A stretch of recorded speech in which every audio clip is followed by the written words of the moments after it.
Bueno, buenas tardes a todos y todas. Tenía una. Este, Bueno, yo soy Gabriel Pereira, estoy acá con Paula, que somos la y el docente a cargo de esta segunda parte de la unidad 7, junto con la profe María José, que ustedes ya han tenido clase el jueves pasado. Como le habíamos comentado, la idea es que nosotros tengamos hoy otra clase, si se quiere, más teórica, y el jueves que viene, vamos a tener una sesión más práctica. ¿Por qué? Porque nosotros les vamos a dejar hoy un trabajo práctico que se va a colgar en el aula virtual, y para el jueves ya va a estar subida la clase asincrónica de la unidad 8 a cargo de la doctora López, y aparte, y eso va a ser asincrónico, y vamos a tener sincrónico con quienes se quieran conectar, se puedan conectar para discutir de sus respuestas de trabajo práctico. Eso les va a ayudar a pensar un poquito más, o consolidar un poquito más lo que hayan aprendido en las clases ahora. Lo que hemos estado charlando antes de empezar, fuera de la grabación, era comentarios, sugerencias, pedidos de algunos compañeros y compañeras. Hay un comentario común sobre lo que estamos diciendo, lo que están planteando, que es muy extensa la materia en cuanto a bibliografía. Lo que ahí hacemos hincapié en que refuercen siempre lo obligatorio, los sugeridos, si es que tienen tiempo, o a la hora de elaborar el segundo parcial, puedan profundizar si ese es un tema del cual van a elaborar ustedes, digamos, ¿no? Y después teníamos algunos comentarios sobre el uso, o que se han derivado en respuestas sobre el uso de las herramientas que tratamos de dar. Nosotros, hay una herramienta que es la guía de lectura, que la guía de lectura que nosotros les proponemos no es una guía de lectura, eso lo hemos dicho al principio también varias veces, creo. Las guías de lectura no son resúmenes de la bibliografía, por lo tanto, ustedes lo que aprenden lo tienen que aprender de la bibliografía y las clases. Las guías de lectura tratan de explicar o ensamblar las diferentes literaturas, los diferentes autores y autoras que están para cada una de las unidades. Por lo tanto, tampoco van a encontrar en las guías de lectura como una enumeración de estos son los puntos claves. No, no están diseñadas de esa forma, o no están diseñadas con ese propósito. Capaz que no lo podemos coincidir. Después alguien preguntaba sobre el parcial. El parcial lo tenemos el 15 de octubre. Inicialmente se había puesto el 14 de octubre, pero creo que les llegó la notificación la semana pasada y ya está en el aula virtual, supuestamente, porque no quiero mandarme macana a decir que está y no está, yo no he chequeado eso. Nosotros vamos a tener el primer parcial el 15 de octubre, porque no, por una cuestión de distribución de espacio virtual. Ya se les va a mandar una comunicación de cómo va a ser el examen. Estamos cerrando eso, así que no hay nada escrito que yo les pueda decir ya esto. Lo que sí les puedo decir es que vamos a trabajar sobre situaciones más prácticas, más que nada situaciones prácticas para que ustedes resuelvan. Es el espíritu de la cátedra en general.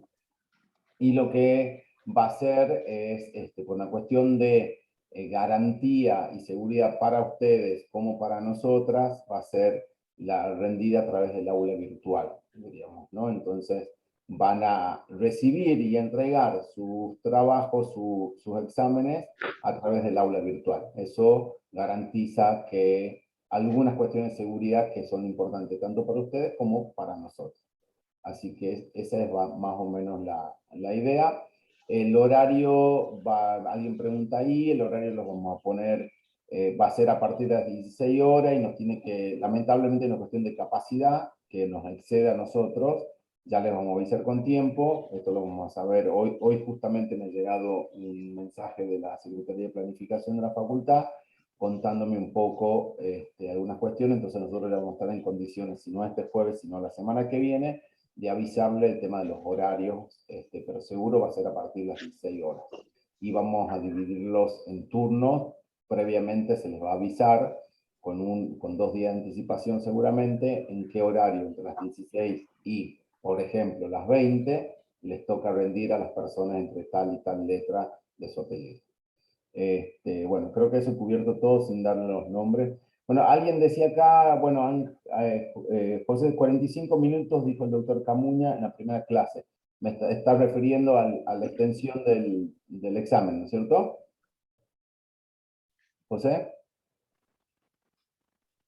José Nicolás. Sí, sí, doctor, eso dijo el doctor Camuña, dijo que iba a durar 45 minutos más o menos y que la modalidad iba a ser esa, digamos, la que está comentando usted. Porque en los Perfecto. grupos se está comentando, de hecho, hasta hace 2 días en algunos grupos se decía que iba a ser hasta presencial y nunca se mencionó esa posibilidad, digamos. Nosotros les pedimos que tomen como única información y sobre canal oficial lo que reciben de nosotras, de nosotros, por mensaje de el aula virtual, ¿no es cierto? Todo lo demás, a menos que haya algún aspirante a la docencia que mande un mensaje por WhatsApp y ustedes tengan identificado a esa persona como aspirante a la docencia, que es lo que hace que refuerza lo que se ha comunicado en el aula virtual.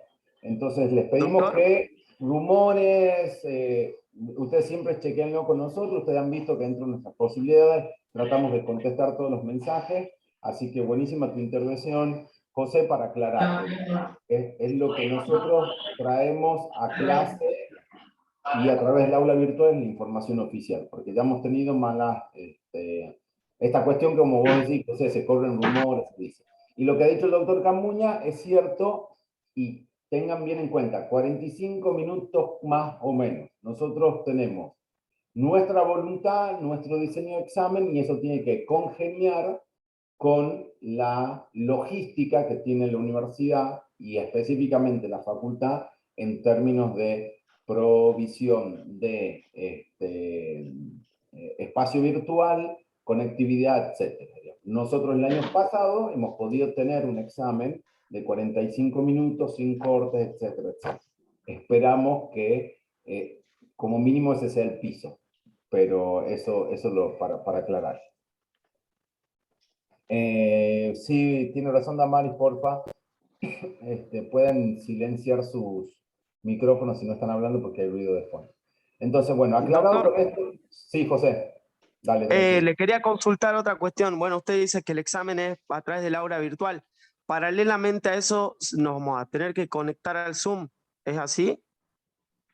El examen va a ser hasta ahora lo que nosotros estamos diseñando, pero no es definitivo, va a ser un examen escrito, por lo tanto no van a tener que conectarse al Zoom hasta el momento. Lo van a hacer mediante los protocolos de la facultad que implican, pero hasta este momento es así, todavía no hemos tomado una decisión definitiva porque, como les decía, está la facultad, imagínense, somos miles de estudiantes, profesoras, profesores conectados en unas o 2 semanas, y eso, bueno, aprendemos lo que nos pasó anteriormente, digamos. Pero en líneas generales el examen está diseñándose como virtual, pero cualquier cosa le vamos a avisar con tiempo, hasta el momento va a venir así. Profesor, ¿Sí? buenas tardes. Sí, una preguntita. Quizás ya lo hayas dicho, yo no me di cuenta.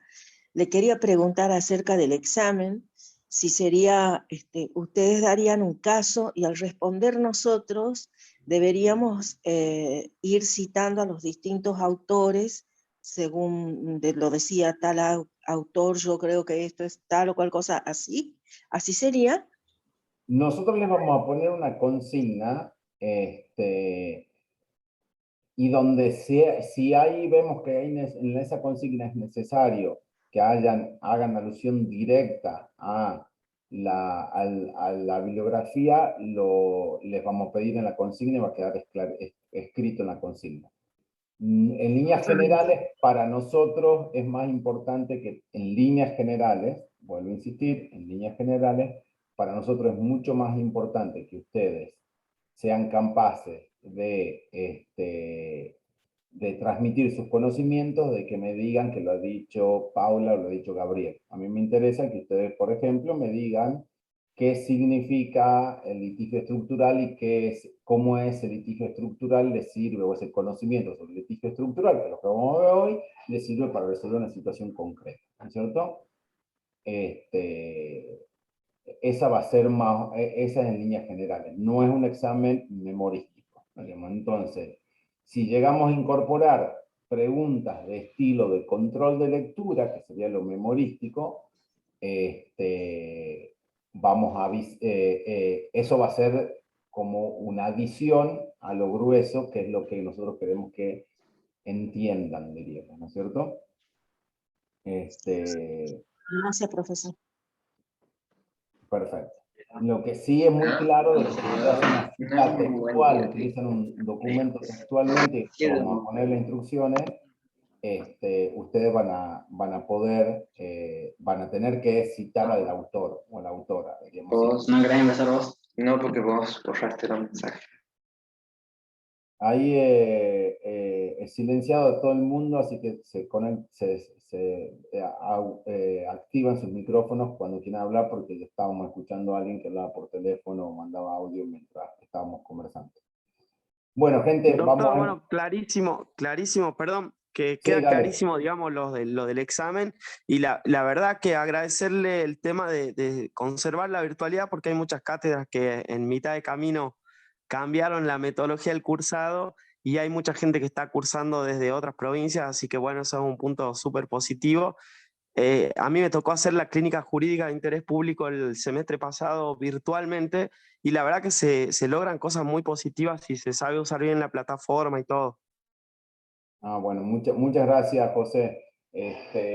Sí, bueno, básicamente nos parecía un poco injusto cambiar las reglas de juego es una opinión de la cátedra, otras docentes tienen otra opinión. Nosotros nos parecía que había que mantener las reglas de juego porque, no sé, hay gente que ha aceptado un trabajo, no ha pedido el certificado de trabajo, o hay gente que está viviendo en otra ciudad y de repente que vos les digas, tienen que venir acá, un costo económico, de logística, de tiempo, que no nos parecía justo endilgarles a ustedes.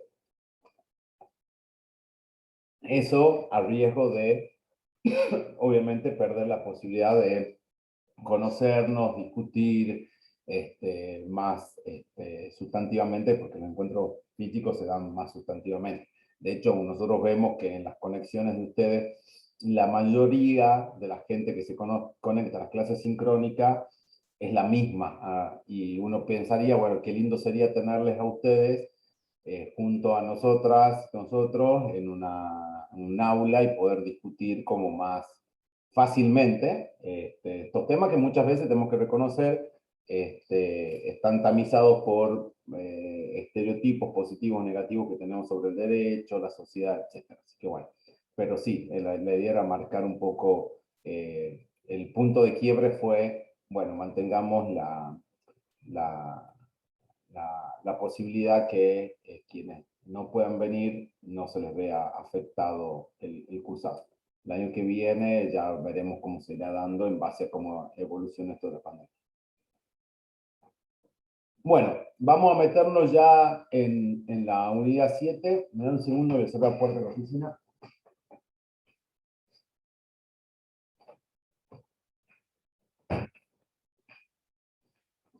Bueno, la unidad 7, estamos como en la segunda parte, si se quiere, de la unidad 7, que es la dimensión colectiva del acceso a la justicia, que es algo que ustedes ven en la bibliografía y cómo está organizado el PowerPoint, ¿no es cierto? Ustedes tienen, si se quiere, hay un texto que corresponde, que es el texto de la Comisión Interamericana, que está fuertemente relacionado a lo que María José les contó sobre la dimensión individual del acceso a la justicia, ¿no es cierto? Y después están otros textos, que está el de Bomer, el de Abramovich y el de Pereira. Perdón, yo me interrumpí varias veces para tomar agua porque tengo la garganta muy seca, así que mil disculpas. Y parte de lo que vamos a ver hoy está más relacionado a lo que dice Bomer, lo que dice Abramovich y lo que dice Pereira, ¿cierto? Ahora bien, no es porque lo que vamos a hablar ahora sea más importante para la cátedra, ni mucho menos, sino porque hay en esos textos un clic, si se quiere, para repensar qué es lo que entendemos por acceso a la justicia, ¿no es cierto? Entonces, los materiales y las clases dialogan entre sí. Por eso también es importante leer la guía de lectura, ¿no? Entender por qué hay una faz de acceso a la justicia, que es individual, que está más que nada relacionada, si se quiere, a esta idea de tutelar derechos, y había un compañero que ya hablaba de que el litigio estructural estaba más relacionado a lo colectivo y no a lo individual, diríamos, ¿no es cierto? La tutela de derechos individuales, pero en el sentido del acceso a la justicia que nos permite tutelar los derechos de las personas que individualmente o como grupo, cada una de ellas van y reclaman, ¿no es cierto? Y hay una especie de el acceso a la justicia, el derecho a la justicia se lo ve como esa idea instrumental, ¿no es cierto? Es lo que nos permite tutelar otros derechos, ¿no? Un poco lo que hablaba María José. Y la dimensión colectiva, ¿no es cierto?, ya empieza a tener en cuenta ya no que la tutela de los derechos interesa solamente a quienes reclaman esa tutela, sea que vayan todas juntas o por separado, sino que hay un interés más colectivo, hay una dimensión colectiva en lo que sería la tutela de los derechos de las personas, que nos interesa como sociedad que se tutelen esos derechos, ¿no es cierto? Y hay una preocupación del Estado, inserta por el paradigma de los derechos humanos, que tendría que ser la de decir, más allá si a Paula o a Gabriel se le violan derechos, yo necesito saber y me interesa que colectivamente se estén tutelando los derechos. Por eso voy a ofrecer respuestas o remedios diferentes. Porfa, pongan en mudo sus micrófonos, ¿cierto? Y ahí a la vez, el acceso a la justicia empieza también a ser una idea donde la dimensión colectiva nos permite a nosotros intervenir más activamente en lo que llamaríamos participación ciudadana en el proceso judicial. Permite ya la dimensión colectiva entender que la toma de decisión judicial, el proceso de litigación y la sentencia, son espacios de participación donde desmandamos, fiscalizamos, dialogamos, discutimos, impugnamos políticas, ¿no?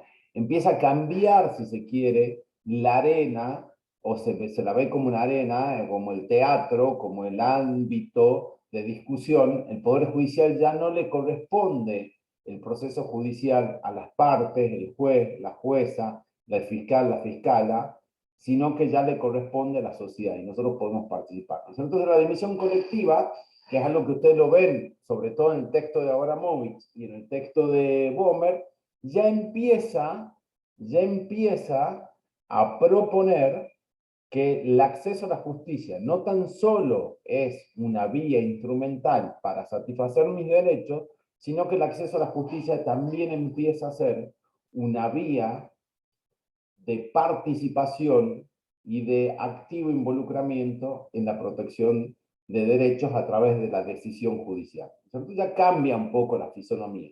Y por lo tanto, mantiene la idea de que vamos a tutelar derechos colectivos en los procesos colectivos que ustedes habrán visto en procesal, en constitucional, pero también la fase o la dimensión colectiva. No todos los derechos tienen que ser de incidencia colectiva, sino que afecten colectivamente un grupo. Esas discusiones las valen, por ejemplo, Patricio creo que era que nos daba el caso Alavi, ¿no es cierto?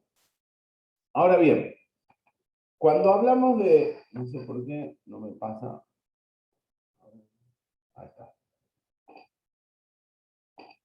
del litigio estructural, cuando en esto de la dimensión colectiva, del litigio, del acceso a la justicia, el litigio estructural es una, y eso también lo pueden ver en el texto de Bomer, sobre todo, también el de Víctor, que es una alternativa más para manifestar o hacer corporizar esto que hablamos de dimensión colectiva, ¿no es cierto? La dimensión colectiva al acceso a la justicia, en esta idea de que se puede tutelar los derechos de las personas y un interés de la sociedad, que se tutelen derechos y que por lo tanto hay que tener soluciones colectivas a circunstancias que pueden ser traídas por individuos, ¿no es cierto?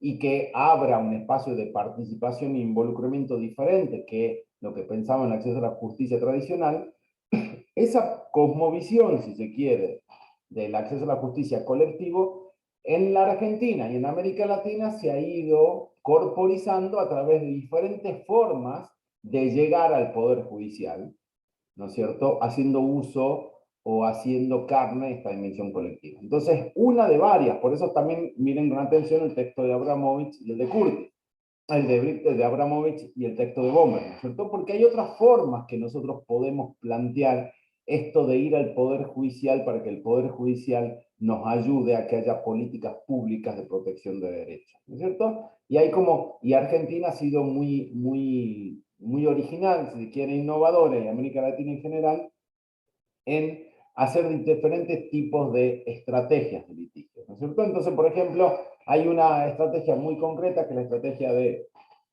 los casos testigos, ¿no es cierto? Es decir, bueno, mira, siempre sucede que el servicio, ustedes son muy jóvenes, algunas personas, a las que son más de mayor edad pueden acordarse de esto, pero nosotros teníamos un sistema de teléfonos públicos.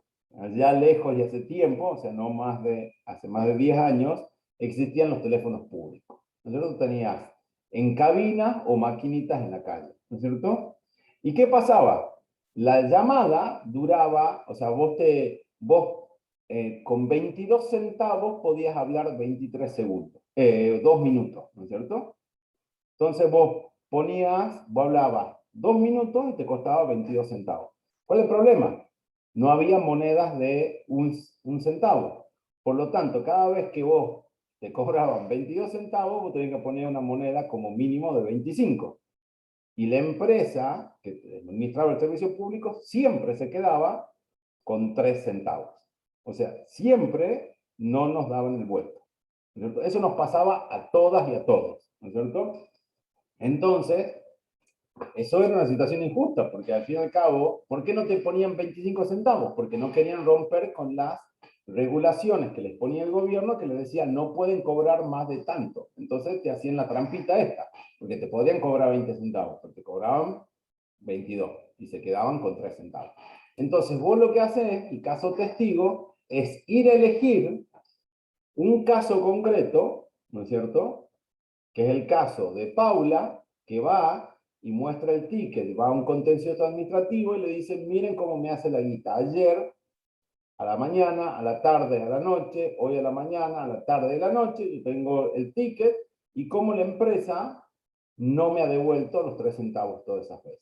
Y yo voy a reclamar por esos 18 centavos. Digamos. Entonces, el caso es medio raro, porque ir a reclamar por 18 centavos es poquito, ¿no es cierto? ¿Quién le daría atención y pondría la maquinaria del Poder Judicial a que se gaste tinta, horas de empleados y empleadas, el juez piense cómo resolver, se mande notificaciones, etcétera, por 18 centavos? Ahora bien, ese caso es un caso testigo de lo que nos pasa a todas y a todos, que no hacían el vuelto cada vez que utilizábamos el teléfono, ¿no es cierto? Entonces, así se va utilizando estrategias de litigio que miran esta visión colectiva. Utilizamos casos testigos, se llama, para poder representar una problemática más general. Ahora, el caso testigo pone en la agenda lo ridículo que era esta cuestión de los vueltos. Es un caso real que ha sucedido, ¿no? En el caso de consumidores de hace mucho tiempo. Entonces, bueno, la otra estrategia, hay otras estrategias que se van a contar ahí, que es el litigio experimental, estratégico, etc. Entonces, lo que quiero mostrar es, muchas veces pensamos que el Poder Judicial va a resolver problemas de personas concretas, individuales, o ya sea que vayan de forma individual o en grupo a reclamar algo, pero cuando hablamos de dimensión colectiva, nuestra constitución y nuestro arreglo institucional, diseño institucional, nos permite jugar con otras estrategias que hagan real, que corporicen esto de la dimensión colectiva del acceso a la justicia. Les he contado una estrategia como la de los casos testigos, pero hay otras, y el litigio estructural es otra. Ahora bien, cuando hablamos de litigio estructural, tenemos que pensar en, si se quiere, ¿qué es el litigio estructural? ¿No es cierto? El litigio estructural, para clasificarlo de alguna forma, se compone de dos componentes. El componente del conflicto y el componente del remedio. Cuando hablamos del remedio, estamos hablando de la solución al caso concreto. En la literatura del litigio estructural se habla de remedio, pero si ustedes lo quieren simplificar y decir la solución al caso, de eso estamos hablando. Ahora bien, cuando hablamos de litigio estructural y estamos hablando del conflicto, la idea es que el Poder Judicial se puede meter a discutir y a solucionar temas donde el conflicto que está en juego no es el tradicional. Donde no tan solo, ustedes acuérdense cuando han visto, sobre todo, teoría de la justicia, las primeras materias de los primeros años, decir, bueno, cuándo se traba la litis en procesal, o cuando hay una causa judicial o un caso judicial, siempre nosotros tenemos que tener las partes del caso, ¿no es cierto? Tenemos que tener individualizado quiénes son las personas que se perjudican por el accionar de otras, digamos, ya sean Estado, particulares, ente autárquico, lo que quieran, ¿no es cierto? Ahora, el problema es que cuando hablamos de litigio estructural, ¿no es cierto? Las partes en sí mismas se diluyen. ¿Por qué? Porque no está claro quiénes son todas y todos los responsables del perjuicio. ¿Por qué? Porque hay un déficit estructural de una política pública o de una acción estatal, ¿no es cierto? Hay más, porque uno puede decir, bueno, ¿sabes qué? Yo tengo un problema donde en el caso concreto del vuelto de las llamadas, está muy claro quién es responsable. El responsable es la empresa, diríamos, y como sumo será la Comisión de Comunicaciones que no monitorea la implementación del servicio público implementado por la empresa que ha ganado la licitación. Pero ahí ya tenés dos situaciones, dos partes concretas, diríamos, dos demandadas o potenciales responsables legales por el daño que me causaban a mí por no darme 3 centavos de vuelto cada vez que yo utilizaba el teléfono, ¿cierto? Pero en los casos de litigio estructural, y no les voy a ir dando ejemplos todavía, empieza a haber algo que es más complejo, porque no está bien claro quiénes participan o no. Porque, por ejemplo, podría ser que sea de responsabilidad municipal, pero porque hay una legislación nacional financiada por un fondo privado, y les voy tirando algunas ideas de que es más difuso, no está claro. Al fin y al cabo, varias son las responsables, pero varias, al ser las responsables, podría ser ninguna. Entonces empieza a ser, hay situaciones, y ya vamos a charlar un poquito de esas situaciones, ¿no es cierto? Ahora bien, la determinación, diríamos, del alcance de un derecho fundamental se encuentra en juego. Tenemos en claro, si se quiere, de qué derechos se está violando, ¿no es cierto? Por ejemplo, el derecho a la propiedad privada, el derecho a la comunicación, etcétera, pero lo que no está en claro hasta qué punto se está violando, porque no hay claridad de la extensión del derecho o de la protección que merece ese derecho, ¿no es cierto? Eso sí es una característica tradicional, pero lo que está, diríamos, en juego, ¿no es cierto?, ya no es si el derecho es claramente reconocido o no, si tenemos claro qué significa la libertad de expresión y libertad de asociación. Lo que está en juego son las condiciones estructurales o institucionales que posibilitan que se viole el derecho, ¿no es cierto? Ya empieza a ser diferente, empieza a pensarse de decir, ¿por qué se tortura en las cárceles? ¿Por qué tenemos casos de violencia institucional en las cárceles? Uno puede llegar a pensar que podría llegar a ser porque hay un oficial de policía que se desvía de lo que tendría que hacer. Bueno, sí, eso es verdad. No vamos a exculpar a esa persona por hacerlo. Pero hay otras condicionantes.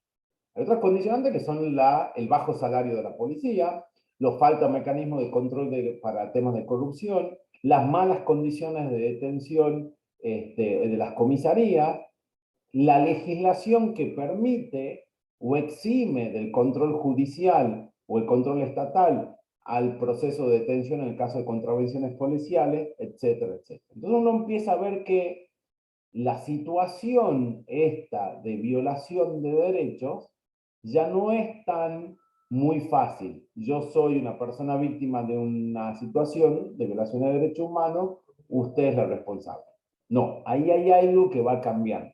¿Por qué? Porque parecería ser que esa violación se da gracias a que hay condicionantes estructurales institucionales que posibilitan esa violación. ¿Y cuál es el problema? De que es un patrón que se repite, ¿no es cierto? Hay un funcionamiento organizacional, estatal, institucional, que perpetúa esa condición. Muchas veces hablamos de los temas de género, donde vemos que, y digo para algo que se hace cada vez más visible en el debate, decir, bueno, ¿por qué hay, por ejemplo, en facultades, mayor cantidad de profesores varones, de titulares de cátedra, que de mujeres, ¿no es cierto? Bueno, no hay un delito, no estoy hablando que acá hay un delito, una ilegalidad, pero uno va a analizar las causas estructurales. Uno puede decir, bueno, ¿sabes qué? Porque los varones de tal facultad son más inteligentes, o más dedicados, o más responsables que las mujeres docentes de esa facultad, y por ende llegan a ser titulares de cátedra. Y uno puede agarrar 2 o 3 casos donde tenés 4 varones superdotados que han competido con 4 mujeres muy inteligentes, pero no superdotadas, y han ido al concurso y lo han ganado. Entonces uno puede decir, bueno, esa es la explicación, ¿no es cierto? Esto es como decir, hay tortura porque hay un oficial de policía que se aparta de lo que hacen la mayoría de los policías, que es no torturar, porque no es, la mayoría no lo hace y hay uno que lo hace. Entonces hay una desviación.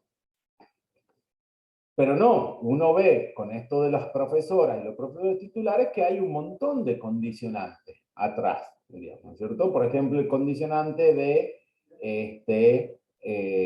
la tradición de determinadas facultades donde los varones, los varones tienden a tener en la distribución de las tareas de las cátedras mayor relevancia o mayor importancia, ¿no es cierto? Entonces, el docente, generalmente varón, se hace cargo de darle la clase y la docente de distribuir los trabajos prácticos que dan y los papeles.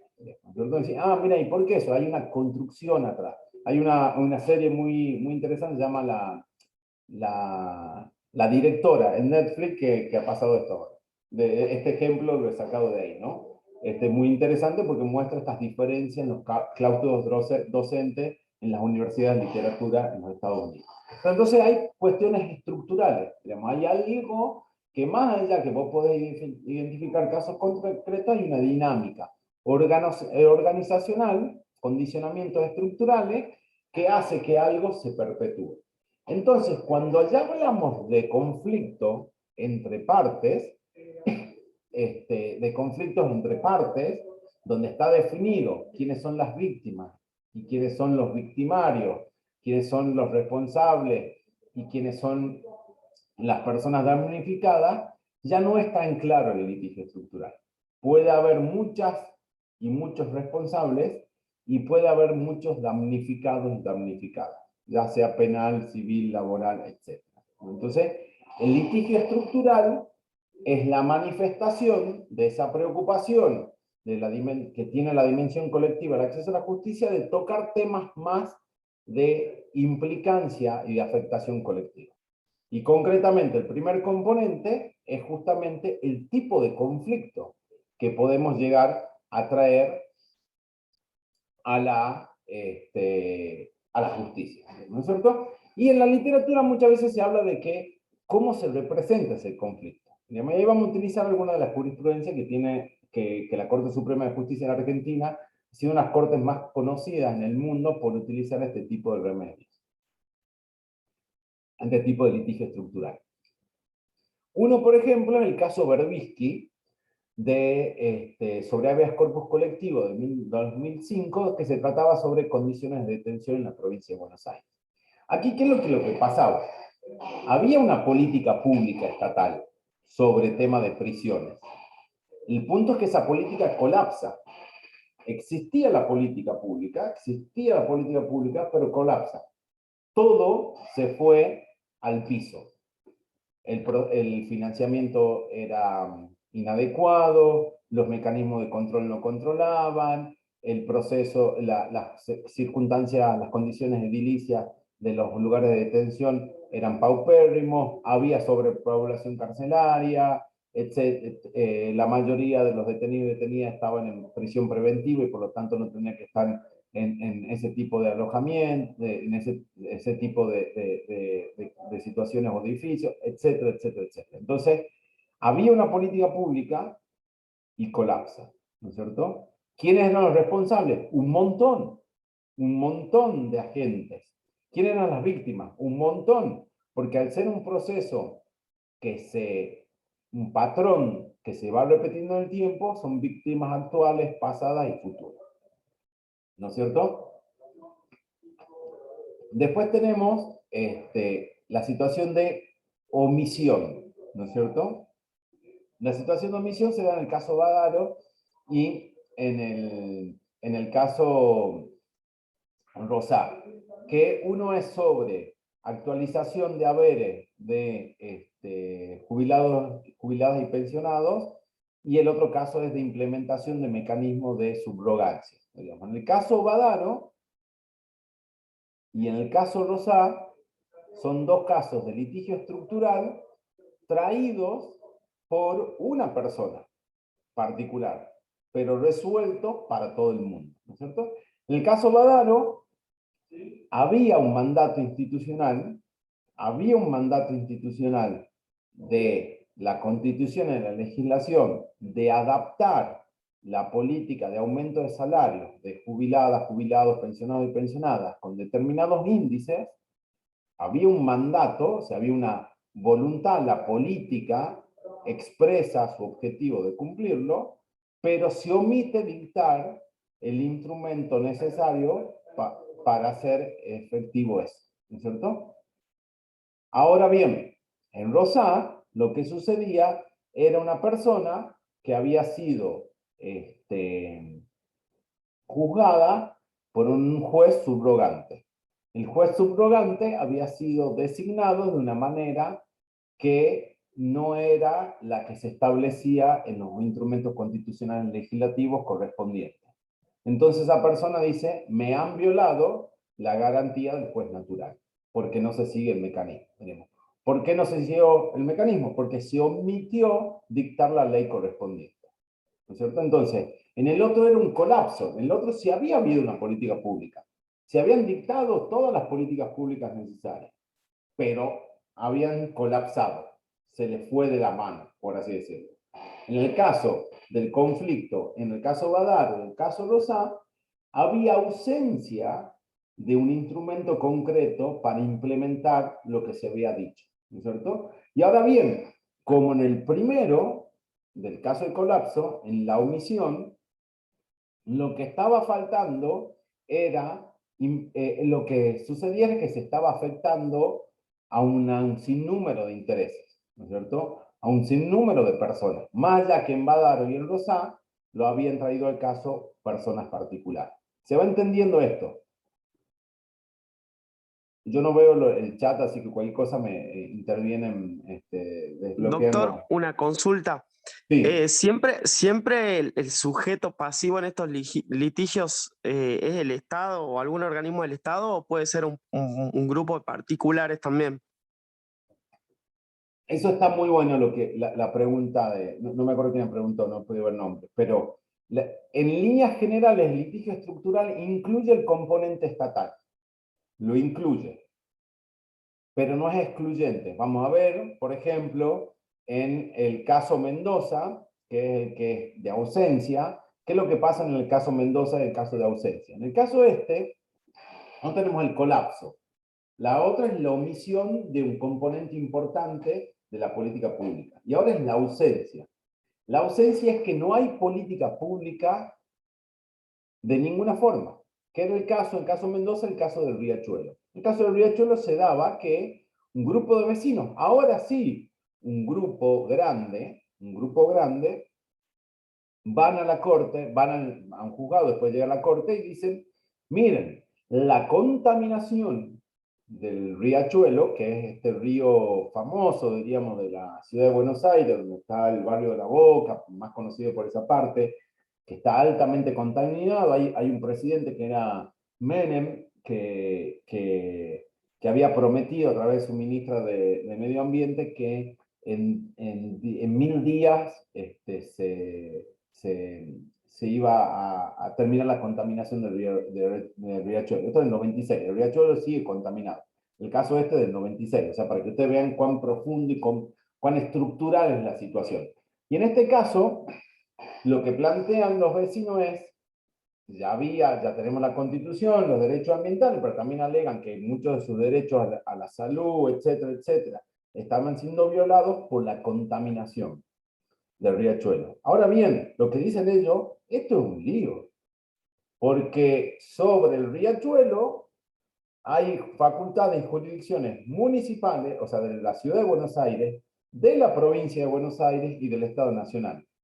Y quienes contaminan, o sea, quienes no implementan un montón de cuestiones, son las empresas. Hay particulares. Empresa más grande, empresa más chiquita. Digamos, hay un cúmulo. Entonces, ahí a tu pregunta, sí, el componente privado entra, pero nunca es excluyente de la situación de la presencia estatal. Porque eso también lo hace complicado. Siempre el Estado está fallando aquí, digamos, ¿no? Siempre va a haber una entidad de monitoreo no cumpliendo, etcétera, etcétera. ¿No es cierto? Yo O sea, doctor, puedo... Sí. es algo parecido a lo que pasa en Tucumán con la quema de caña, digamos. El Estado no quema caña, sino los particulares, y lo que hace el Estado es omitir a través de su organismo de control, digamos, controlar que no se haga. Bueno, eso podría ser puesto desde la perspectiva de José en una complejidad de litigio estructural, ¿no? Podríamos pensar. Ustedes acuérdense que el litigio estructural requiere el conflicto, que es lo que estamos hablando, después vamos a hablar de remedio. Pero el conflicto es lo importante, y acá incluye a privados, en el ejemplo que nos está proponiendo José, los privados y el Estado, organismos de control, etcétera, etcétera.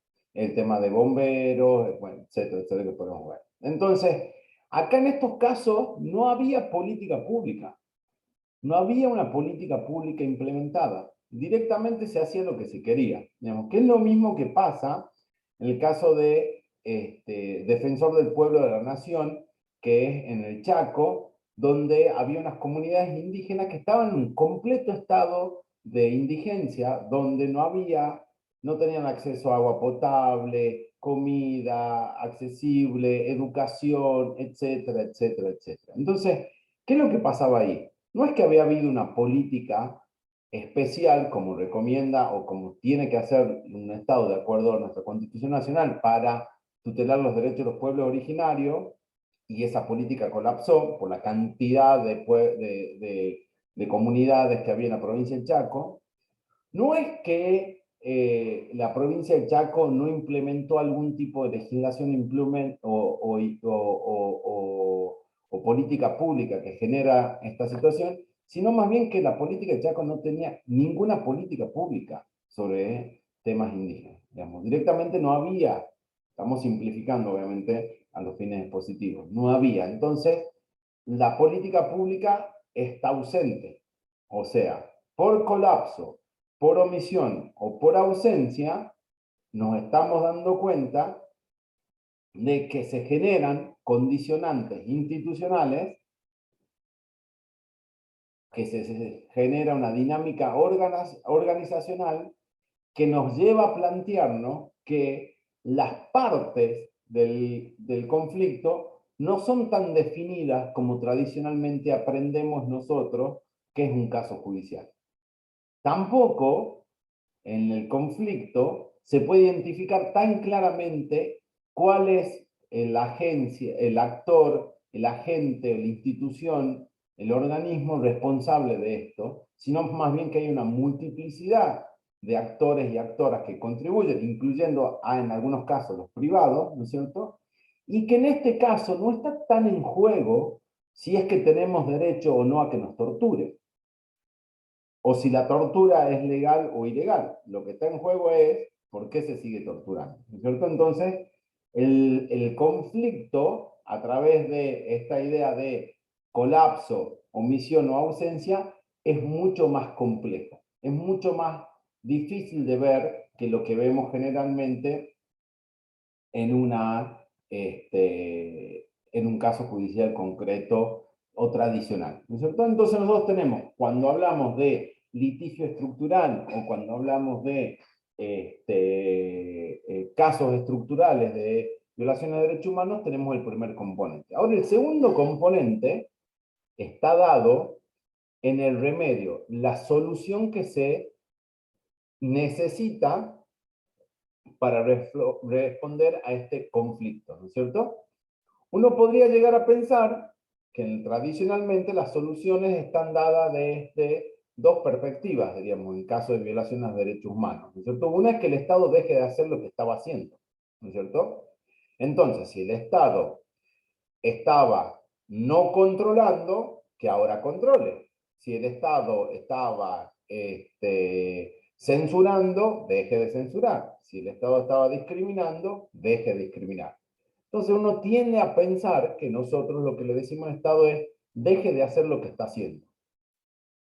Ahora, es un poquito problemático porque, imagínense, en la causa Riachuelo, en la causa Berbisky, o en la causa Lavado, o en el caso Rosá, no está muy claro qué es lo que tiene que dejar de hacer el Estado, porque todos están haciendo algo o todos están no haciendo algo, ¿no es cierto? Se requiere un poquito más de esto de decirle al Estado, deje de hacer lo que está haciendo para que no se violen derechos. Y generalmente la solución también a una causa de violación de derechos humanos siempre está dado por la mera reparación del daño, ¿no es cierto? Entonces, nosotros decimos es, miren, usted me ha dañado el derecho a la salud y el derecho a un ambiente sano. Repare, ¿no es cierto? Entonces la reparación puede ir por diferentes partes, desde la cuestión, algunos entienden que la condena de un culpable en sede penal es parte de una reparación, está la reparación pecuniaria, habrá reparaciones de crear un desagravio a las víctimas de los pueblos originarios por haberlos marginado, olvidado, discriminado y excluido durante cientos de años en la provincia del Chaco, etcétera, etcétera. Ahora bien, esa reparación se torna feliz, pero se torna ineficiente, porque estamos hablando de que hay causas estructurales. Entonces me van a reparar mi derecho a la salud hoy, me van a indemnizar, o me van a dar acceso a la educación y me van a hacer un desagravio como un miembro de una comunidad indígena, pero mañana sigue estando el problema. No alcanza con reparar el daño, ¿no es cierto? Entonces el remedio que se requiere en situaciones estructurales de violaciones de derechos humanos, de este conflicto que hablábamos, es más complejo. La solución no puede ser la tradicional, que es importantísima para causas de derechos humanos, que es la de que el Estado deje de hacer lo que estaba haciendo y que repare lo que es el daño que ha causado. Ahora, pero no alcanza, ¿no es cierto? Se requiere una intervención efectiva del Estado, una intervención intensa, ¿no es cierto?, que tenga la capacidad de abarcar la generalidad y la complejidad de la situación que se le trae, ¿no es cierto? Entonces, hay litigio estructural, hay cuando tenemos el conflicto y la solución propuesta viene de la mano de estas características. ¿Por qué les decimos esto? Porque, por ejemplo, ustedes van a ver, o han visto, perdón, en la unidad de Derecho Económico, Social y Culturales, seguramente han hablado del fallo de acceso a la vivienda, que ve la Corte Suprema, que ese fallo que está con, no me se me dio el nombre, pero está con siglas, porque era una madre con una niña. Y ustedes ven que el conflicto traído por esta señora es claramente un conflicto estructural, pero la solución al caso termina siendo más direccionada a solucionar el problema de ella y no todo el conflicto, ¿no es cierto? Entonces, cuando hablemos de litigio estructural, cuando pensemos en litigio estructural, estamos hablando en esos casos donde el conflicto ha sido respondido a través de una sentencia con estos condimentos que le estamos diciendo acá sobre el remedio, ¿no es cierto? Ahora bien, ¿cuáles son los problemas que hay con esto?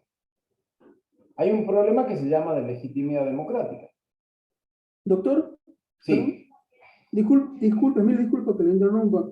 Sí, dale. Lo que decía anteriormente sobre el litigio estructural, que muchas veces resuelve un problema particular, usted dice que las políticas estatales tendrían que ahondar más en resolver un problema para que no le pase a nadie más de una manera más colectiva. Exacto. Bien. Gracias. Lo que se requiere es una solución de una política pública, ¿no es cierto? Ahora hay un problema, hay un gran problema. Las políticas públicas las piensan, las elaboran, las implementan quienes nosotros elegimos por el voto, ¿no es cierto? Hay una idea de división de poderes que nos lleva a pensar que los jueces y las juezas no se ocupan de esto.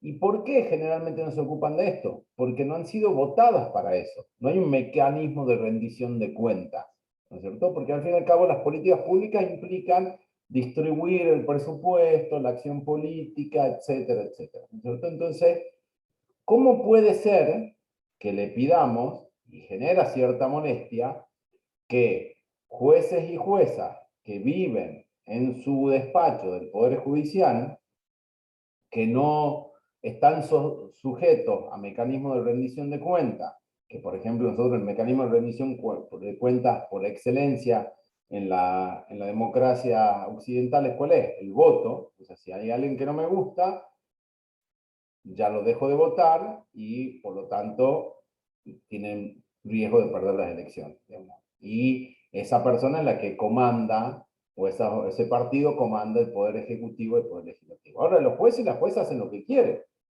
en el sentido de que no hay rendición, hay posibilidades de juicio político, etcétera, pero no está a la mano. Entonces hay algo que se llama de legitimidad democrática. Acuérdense lo que hablábamos del paradigma de derecho humano, de decir, bueno, dejemos de creer que quienes están en el poder ejercen el poder por sí mismos, tiene que haber un mecanismo de rendición de cuentas.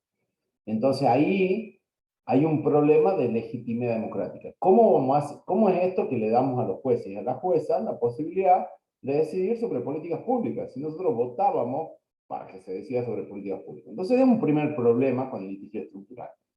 Y el otro es que para yo decidir cómo implementar un mecanismo de actualización de sueldos o de jubilaciones y pensiones, para yo decidir cuáles son las políticas públicas más efectivas en términos de educación o lo que sea, necesito un conocimiento técnico que va mucho más allá del conocimiento que tienen las juezas, los jueces y las personas que trabajan en juzgado. O sea, imagínense si ustedes me dan a mí, si yo fuese juez, si ustedes me dan a mí la facultad de decidir cómo se tiene que distribuir el presupuesto. Tengo cero conocimiento de eso. Imagínense si yo tengo que decidir si es mejor utilizar la tecnología A o la tecnología B para hacer que los niveles de contaminación de determinado río bajen.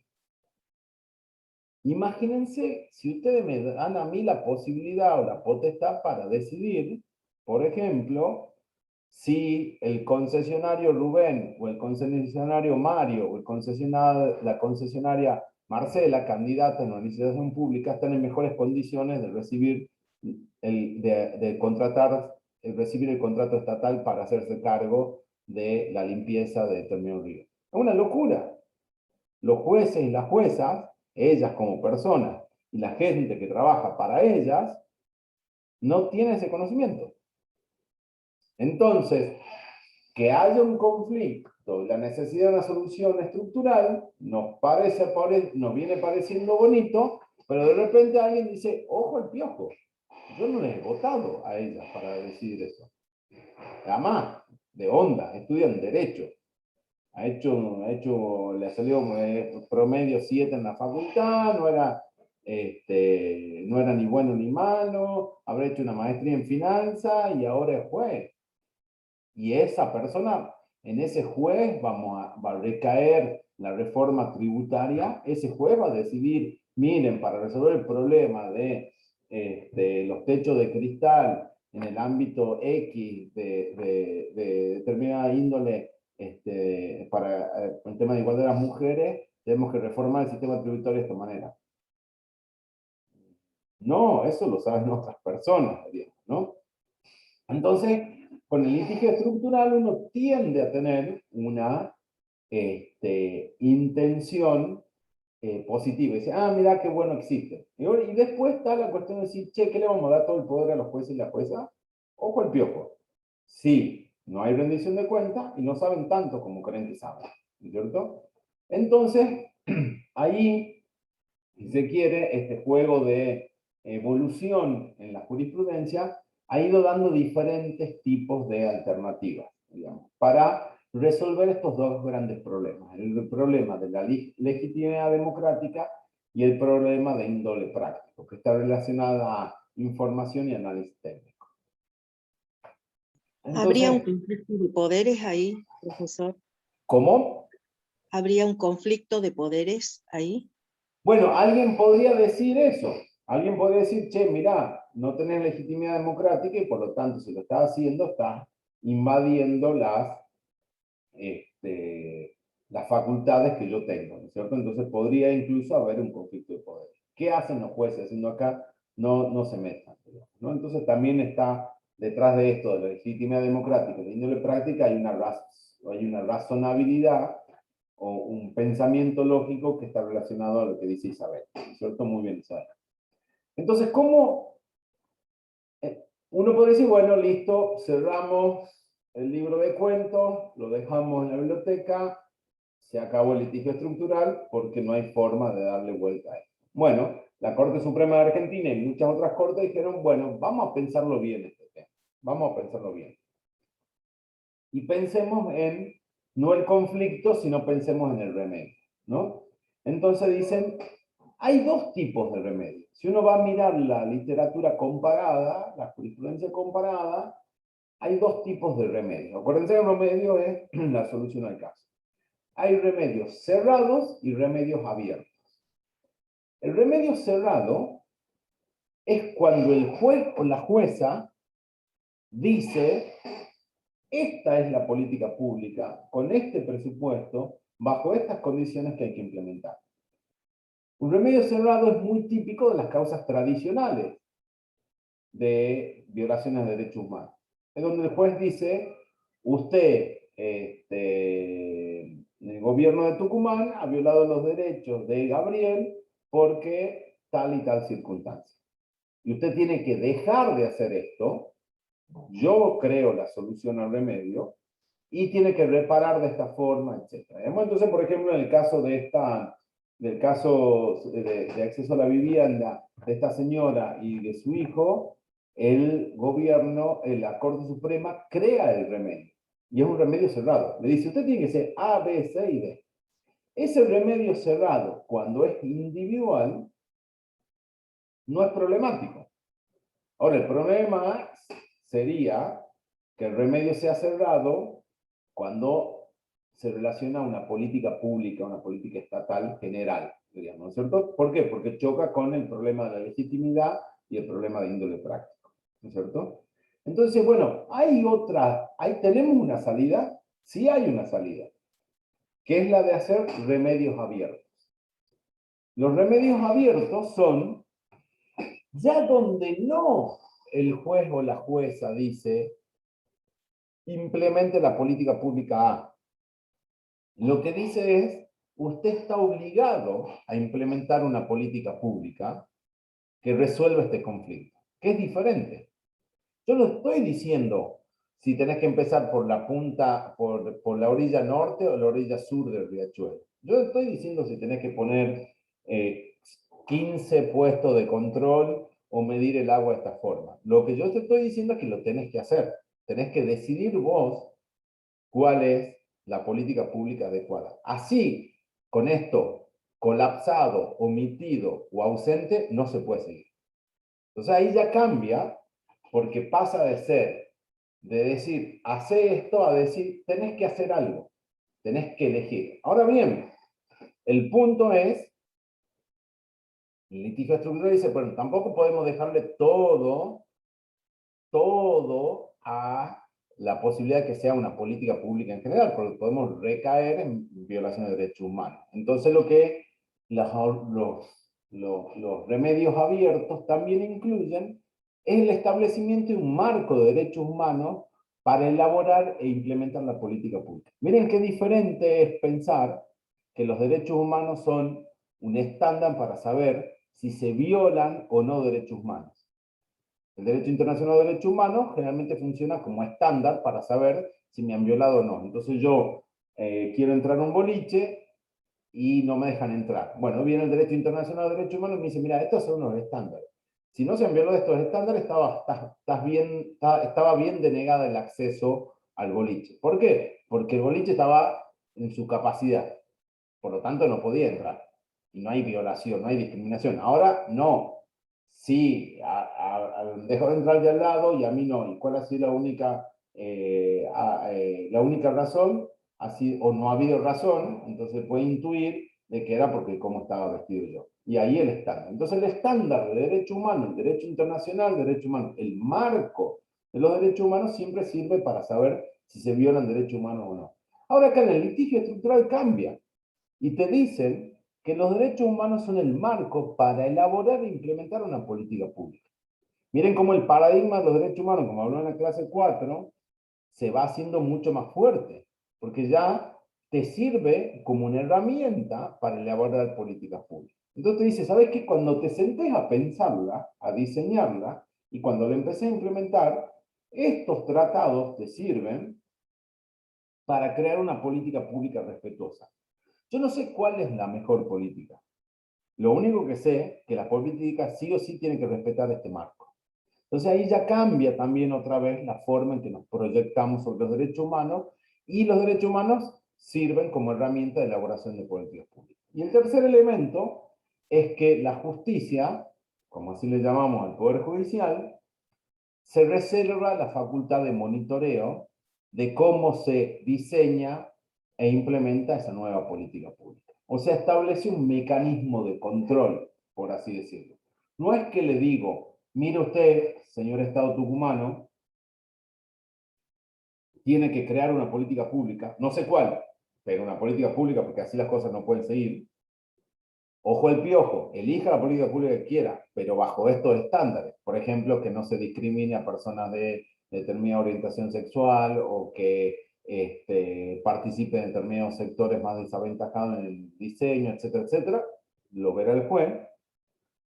Y le dice, y todo ese proceso yo lo que voy a hacer es lo voy a monitorear. ¿No es cierto? Entonces la Corte Suprema de Argentina y muchas otras cortes dicen, mira, si yo hago un remedio abierto, estos problemas de legitimación democrática y de índole práctica parecerían ser no tan graves, porque lo estoy resolviendo.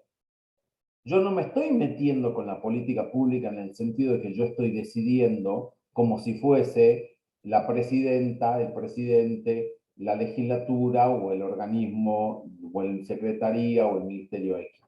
No, a mí no me pueden acusar de estar como dice Isabel, que podría ser la crítica de cruzar la línea. Es decir, la hemos escuchado, Isabel. Isabel tiene razón. Si yo decido cuál es la política pública, Isabel tiene razón. He cruzado la línea. Me he extralimitado. Conflicto de poderes, como lo ponéis. Entonces, no, yo hago requerimiento, exhorto a la elaboración de una política pública, ¿no es cierto? Y también con eso respondo a la índole práctica, ¿no es cierto? Esto es los problemas de índole práctica, porque claramente yo no soy el que tengo que decidir cómo se tiene que usar el presupuesto, que tienen que ser ustedes. Ahora, yo no soy, por lo tanto, ustedes lo tienen que hacer, y yo les doy el marco. Y con esto de establecer el marco y reservar la facultad de monitoreo, el Poder Judicial cumple con su obligación de proteger los derechos humanos. Entonces hay una combinación ahí y que se da en el remedio. Entonces el remedio no es cualquiera. El remedio tiene que tener o estar diseñado de una forma que cumpla con el objetivo de resolver los problemas de legitimidad y de índole práctica. Ahora bien, cuando hablamos de remedios, ¿no es cierto? Tenemos, si se quiere, tres tipos de remedios, por lo menos en la jurisprudencia de nuestra Corte Suprema, ¿no es cierto? El tipo de remedio o mejor dicho, tenemos dos dimensiones con tres categorías para analizar los remedios. La primera dimensión es el tipo de requerimiento que se hace. Y la segunda dimensión es la intensidad del monitoreo, ¿no es cierto? Esta primera diapositiva que ven es el tipo de requerimiento, el segundo es el tipo de monitoreo. En la jurisprudencia de la Corte, lo que se hace es se dicta un requerimiento abierto, un remedio abierto, de elaboración y ejecución de políticas públicas, ¿no es cierto? Lo que hace la Corte le dice, mire, gobierno provincial, gobierno nacional o quien sea, elabora una política pública. El caso Badaro y Rosá. En el caso Badaro y Rosá era muy claro y concreto. Necesitábamos una ley. Porque como no estaba esa ley, por eso hablamos que había una omisión, había una violación estructural de derechos humanos. Ahora, lo de la ley implican varios actores involucrados, porque tiene que estar el Congreso, las dos cámaras del Congreso, los partidos políticos, el presidente, y después el ANSES, en el caso de Badaro, que implemente esa política. Entonces, habría varios, pero era muy concreto. Dicten la ley. Es complejo dictar una ley, es súper complejo. Sobre todo cuando vos tenés que ir a ver en tus arcas si tenés la plata para pagar lo que se merecen o no lo que se merecen. Para pagar lo que corresponde al ejercicio del derecho de jubilados, jubiladas y pensionados. ¿No es cierto? Entonces, es compleja, por eso es estructural. Pero el remedio abierto es bastante concreto. Haga la ley. En Rosá también había que dictar una ley que establezca un claro marco para el mecanismo de designación de jueces subrogantes. Y se les manda la norma, la sentencia les dice, tanto en Bandaro como en Rosá, este es el marco de derechos humanos que ustedes tienen que resolver. Que tienen que seguir para no violar otra vez los derechos humanos de las personas que estamos teniendo en cuenta. Hay un caso que es fiscal, que es el caso de Tucumán, que es el caso sobre, quizás ustedes han escuchado, se llama fiscal porque la doctora Giannoni y el doctor López Ávila presentan un habeas corpus colectivo en favor de todas las personas detenidas en Villa Urquiza y las comisarías en la provincia de Tucumán por condiciones de detención. Ahí interviene la Corte y lo que hace la Corte es dictar una sentencia estructural. Es la única que conozco de Tucumán, y es un remedio abierto. Le dice, un remedio abierto, una orden directa. Acá es más complejo, porque acá les dicen, ustedes tienen que hacer varias cosas, o sea, ya no es tan solo dictar una ley, sino había que hacer varias cosas, pero se le pide al Congreso y en la legislatura en nuestro caso, y el Poder Ejecutivo que se hagan cargo e implementen la ley. Ahora bien, hay otros tipos de remedios, que son los remedios que lo que dicen es, ojo al piojo, acá no es tan simple. Acá necesitamos un proceso de discusión, negociación para poder elaborar la política pública. Es tan complejo el tema que no podemos dejar de lado a un montón de actores y actoras y dejar esto en manos de la complejidad de un Congreso y de un Ejecutivo. Que ya es complejo, pero hay que sumarle complejidad. Entonces, por ejemplo, en la sentencia del caso Berbisky, lo que dice la Corte es, mire, necesitamos cambiar esta política pública colapsada de temas carcelarios. Ustedes tienen que cambiarla. Este es el marco que tienen que cumplir. Pero, cuando decidan qué política pública, o perdón, para poder decidir cuál es la mejor política pública, tienen que sentarse con estas personas, con estos grupos que han participado de alguna manera en el proceso judicial u otros, a discutir esa política. Porque es muy complejo lo que tenemos en mano. Entonces, incorporan a las universidades, ONG, centros de estudio, etcétera, etcétera, en ese proceso de negociación. En el caso de Riachuelo es un poco diferente, estoy simplificando la sentencia. En el caso de Riachuelo, lo que la Corte dice es, llega el caso y dice, che, esto es muy complejo. Lo que vamos a hacer es llamar a todas las interesadas, los interesados que vengan, y yo voy a organizar la discusión. Y esta discusión va a ir evolucionando hasta llegar a un consenso de una política pública. Y después yo voy a dictar sentencia diciendo, implementen esta política pública que ustedes mismos han discutido. A ver, el punto, hay unas diferencias que lo pueden ver en los textos, de cómo se da ese proceso de negociación, pero la idea acá es que en el primer caso de remedios abiertos, lo que hace la Corte es, manda directamente, dice, implementen la política pública al Estado.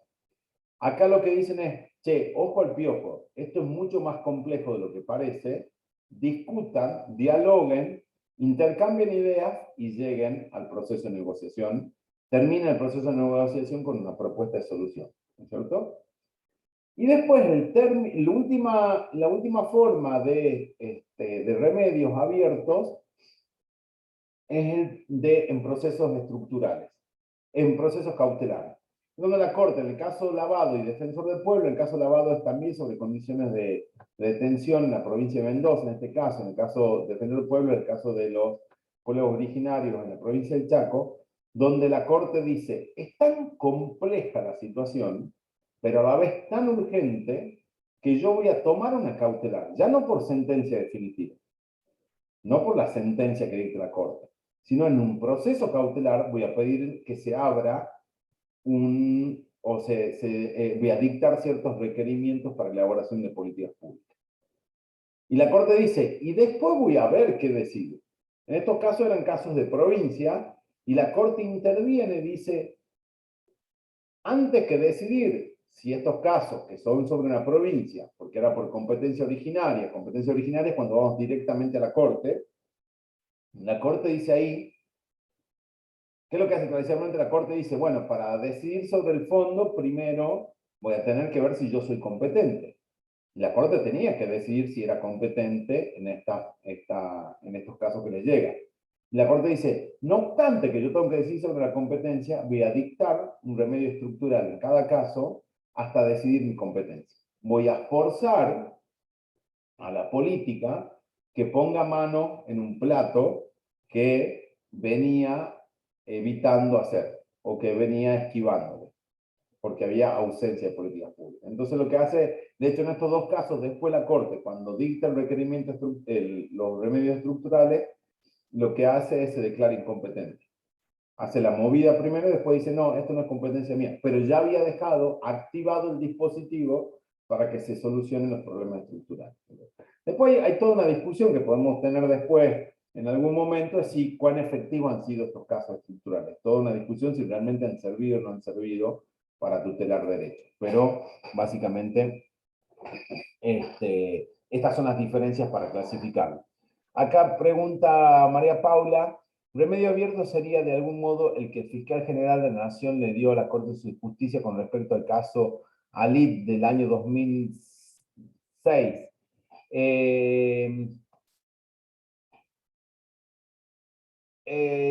No me acuerdo bien cuál ha sido el dictamen del Procurador General. No sé si, María Paula, querés contar, diríamos. No me acuerdo cuál ha sido el dictamen del Procurador General o de la Procuradora General en ese caso. Así que si querés ponerlo en el Hola, chat. doctor. Sí, dale. Sí, sí, yo justo ese caso lo estaba investigando para un trabajo que estaba haciendo con la doctora Dimitri, y lo que le dice el Procurador General de la Nación a la Corte Suprema es que no procedía lo que ellos habían dictaminado, porque estaban haciendo una interpretación que era inconstitucional y que iba en contra de derechos humanos. Entonces, de que lo que tenían que hacer ellos era, digamos, darlo de baja al dictamen que habían hecho y volver a hacer otro dictamen, pero que haga una interpretación de acuerdo a la Constitución y también de acuerdo a los tratados de derechos humanos. Ah, No perfecto. les dice qué es lo que tienen que hacer, pero les dice que más o menos por qué camino tienen que ir. Bueno, ahí no aplicaría esta idea de estructural porque esas son facultades dentro del Ministerio Público Fiscal, de la Procuración General o de la Corte Suprema, diríamos, cuando dialoga con, o de un tribunal de alzada. Ustedes han visto cuando, no sé, fallo la Corte dice lo que dijo la casación está mal, lo damos vuelta, vuelve a dictar sentencia. Digamos. Eso como hay, eso es dentro del proceso de litigación. Digamos, los litigios estructurales, para aclararlo, se dan en el campo donde ya le hablamos desde el Poder Judicial a los otros poderes, ¿no es cierto? Pero está bueno para que, la intervención de María Paula para que se entienda que cuando hablamos de litigio estructural, estamos hablando de la intervención desde la justicia que dialoga, que interactúa, que requiere a los órganos estatales del Congreso o del Ejecutivo. Pero gracias, María Paula, porque me sirve para aclarar eso. Ahora bien, yo les decía que cuando vemos los remedios, esto porque ustedes acuérdense que los remedios es lo que nos ayuda a resolver los problemas, esto de legitimidad democrática, vemos que primero tenemos remedios abiertos y cerrados. Los abiertos son los que son capaces de resolver estos problemas de legitimidad y de índole práctica, ¿no es cierto? Y que estos remedios se pueden clasificar teniendo en cuenta dos dimensiones. El tipo de requerimiento, el requerimiento más directo, versus el requerimiento de apertura de procesos de negociación y discusión, y estos remedios abiertos híbridos que son cautelares, y el tipo de monitoreo, ¿no es cierto? En el tipo de monitoreo tenemos el agente de monitoreo, los plazos y los mecanismos son muy claros y definidos, ¿no es cierto? Se le dice al Estado, miren, usted tiene que discutir con una mesa de diálogo que incluya tal y tal y tal, bajo estas condiciones, para tal época tiene que tener la política pública, si usted no la puede llegar, me tiene que pedir a mí una autorización para extender el plazo, estos actores van a monitorear, cada tanto me van a hacer informes, etcétera, etcétera. ¿No es cierto? Hay un tipo de monitoreo, o sea, la Corte se guarda para ella o le delega a un juzgado inferior un monitoreo fuerte. Establece pasos concretos, ¿no es cierto? Pasos concretos y define de alguna manera cómo se va a dar ese procedimiento, ¿no es cierto? Después tenemos el caso Rosá, diríamos, donde la Corte le dice al Poder Legislativo, bueno, usted tiene un año, pero es renovable. O sea, lo que la Corte lo que hace es ya no establece o un agente de monitoreo o los plazos, los mecanismos de discusión específicamente. Es cuando solamente establece o un agente de monitoreo o un plazo o un mecanismo, ¿no es cierto? Una cosa que dice, de las tres cuestiones que hacen que un remedio sea fuerte, de monitoreo fuerte, yo incorporo solamente una, ¿no es cierto? Y después están los procesos de monitoreo más amplios, más vagos, que se da en la causa Badaro. En la causa Badaro, por ejemplo, la Corte lo que hace les dice, bueno, ¿saben qué? Ustedes tienen que dictar una nueva política pública. Y eso se tiene que hacer cargo del Congreso y el Ejecutivo. Ahora, no establece quién va a monitorear, no establece un plazo concreto y no establece los mecanismos concretos de discusión, participación, etc. Lo larga. De hecho, si ustedes conocen un poco, y lo van a ver quizás en laboral, en caso Badaro, se dicta la sentencia Badaro estructural, como no pasaba nada, se dicta una sentencia individual para el señor Badaro, o sea, se deja vigente Badaro 1 con la obligación de dictar una nueva política pública, se dicta Badaro 2 para resolver el problema del señor Badaro, porque el señor Badaro dice, che, media pila, porque al fin y al cabo, yo lo que estaba pidiendo es que le digan al gobierno que me solucionen el problema. Yo nunca le he dicho que era ser colectivo. Pero la Corte se hace cargo, dice, pobre señor Badaro, en pos de lo colectivo estamos dejándole a él su caso sin resolver. Se dicta Badaro 2 y al poco tiempo, ya en ese caso, ya en el gobierno de la presidenta Cristina Fernández, dictan, se elabora una nueva ley que cumple como 4 o 5 años después con Badaro 1. Entonces, el tipo de monitoreo también empieza a ser diferente. Habría que preguntarse por qué la Corte de vez en cuando decide un monitoreo más fuerte, uno moderado o uno débil, ¿no es cierto? Ahora bien, y ya para ir llegando al final de la clase y pensando en el trabajo práctico que vamos a discutir el jueves, que lo tienen que hacer para el jueves, así que, y Paula, si querés prepárate para comentarlo al final de la hora. Ustedes ven que en los casos estos que les damos, les contamos la jurisprudencia de la Corte, teníamos casos traídos por colapso, por omisión, por ausencia, traídos por un particular, por un grupo definido, y la Corte termina diciendo, en algunos casos, si va a ser o no un remedio estructural, ¿no es cierto? Y tenemos miles de casos que podrían ser resueltos o no, desde una perspectiva estructural o no. ¿Qué es lo que sucede? Volvemos a la unidad 4 que hemos estado charlando. Decidir el remedio para resolver un caso estructural también está relacionado a los paradigmas en el cual nos ponemos nosotros y nos paramos frente al derecho. Es muy factible que un juez o una jueza muy formalista nunca dicte una protección tan potente de derechos humanos como las que estamos charlando. ¿Por qué? Demos un ejemplo. Porque tiene una visión, el formalismo, de una férrea división de poderes. Porque dicen, las políticas públicas, de ninguna manera, ni siquiera para requerir una política pública, son de la incumbencia del Poder Judicial. Estoy exagerando un poco, pero ustedes acuérdense que bajo el paradigma formalista, la doctrina de facto, la jurisprudencia de facto de la Corte Suprema de Justicia era válida. Eso que decía que no importa cómo se llega al poder, no importa que se llegue al poder diciéndole una Corte Suprema, no importa que se llegue al poder a través de golpes militares, el que está en el poder está en el poder. Yo no me meto con la política. Miren qué raro, ¿no? Porque dice, no me meto con la política. Y voy a decir, oh, ¿en serio? Y está justificando eso. Muchas de las incautaciones que ha habido con políticas incautatorias de ahorro o congelamiento o especificaciones del Poder Judicial, del Poder Legislativo o Ejecutivo, de los ahorros de personas, se han justificado esa visión de yo no me meto con la política. La política es la política, política pública es la política. Si ellos han decidido confiscar ahorro, es su decisión. ¿No es cierto? Hay una visión de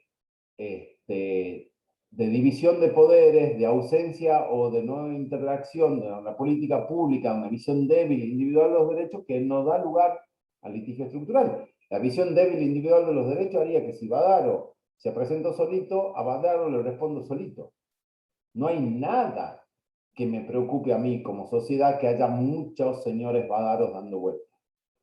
No me importa a mí que haya muchos Gabrieles que todos los días le daban 3 centavos de menos cuando hablaba por teléfono. No me importa. ¿Por qué? Porque no han venido al Poder Judicial. Esto es individual, uno a uno, uno a uno. No hay una vocación, no hay un acceso a la justicia colectiva. En cambio, el paradigma de los derechos permite, por ejemplo, la idea de que la división de poderes se tiene que entender también como diálogo, colaboración, complementariedad de derechos. Piensa que la protección de la persona es el principio interpretativo rector, entonces no importa si es solamente un Badar o un Gabriel, sino más bien lo que importa es qué personas hay atrás, ¿no es cierto?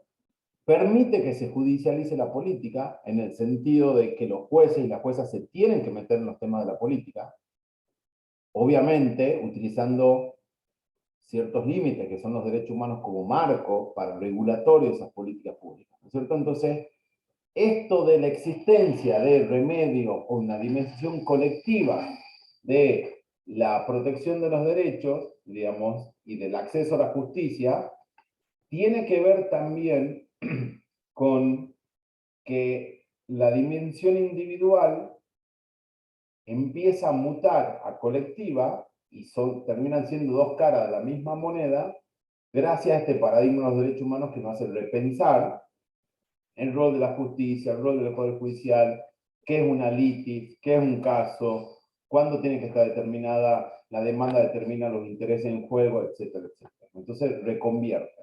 Entonces, un poco lo que nosotros vamos a hacer en el trabajo práctico es ponerles en posición a ustedes de repensar algunas cuestiones relacionadas al litigio estructural. Pau, ¿querés comentar vos un poquito lo del trabajo práctico? Sí, bueno, nosotros hemos elegido un fallo que es de la Corte, bueno, que se origina en la provincia de Salta. Este fallo se trata de una señora que quería ser chofer de colectivo y pese a que se presentaba en las empresas, ni siquiera le tomaban la entrevista. Es decir, que hay ahí de trasfondo una cuestión de discriminación con razón en el género, ¿no? La idea es que ustedes tomen la plataforma fáctica de este caso, ¿sí? Y se pongan en lugar de jueces o juezas, ¿sí? Y elaboren la parte resolutiva de la sentencia que ustedes dictarían, dándole una solución o un remedio de tipo estructural. Para eso también es necesario que ustedes puedan leer, ahondar e investigar un poquito más acerca de cuáles podrían ser soluciones alternativas a un caso como el que les proponemos como para esta actividad práctica. En líneas generales, eso es lo que nosotros pretendemos con este caso, para que ustedes puedan argumentar y también poner en práctica los contenidos que han visto en esta unidad, ¿no? Buenísimo, Pau. Solamente para agregar, la idea es esta. No les pedimos que se pongan, porque es un trabajo práctico, tienen muchas cosas para hacer, en lo que es la redacción de los considerandos de una sentencia. Ustedes saben que la sentencia tiene los considerandos y el resolutivo. Los considerandos son la argumentación y fundamentación, el resolutivo es la decisión concreta, ¿no es cierto? O los aspectos salientes o conclusivos de la decisión. Entonces, lo que les pedimos es que piensen más, jueguen al que ustedes tienen que escribir el resolutivo, sin importar que los considerandos vayan a otro lado. Les adelantamos, el fallo es corto, el resolutivo es muy chiquito, porque el resolutivo dice justamente, está mal lo que han decidido los jueces inferiores, les volvemos a mandar para que ellos dicten la sentencia, ¿no es cierto? Que por eso me ha venido muy bien la intervención de María Paula, porque esa no es una decisión estructural, eso está dentro de los marcos de los cánones procesales que el juez superior puede mandar, o en la instancia superior puede mandar a que se revise lo que se decide. Entonces, lo que nosotros les pedimos es que cambien eso, que jueguen. ¿Y por qué les decimos que lean un poco la bibliografía o hagan un poco de investigación? Porque tienen que solucionar un problema estructural. O sea, que las mujeres no accedan a un puesto, puede ser visto de una perspectiva individual, porque esa mujer no está capacitada, o porque ese empleador o esa empleadora es discriminador o discriminadora. Pero puede ser visto de una perspectiva estructural.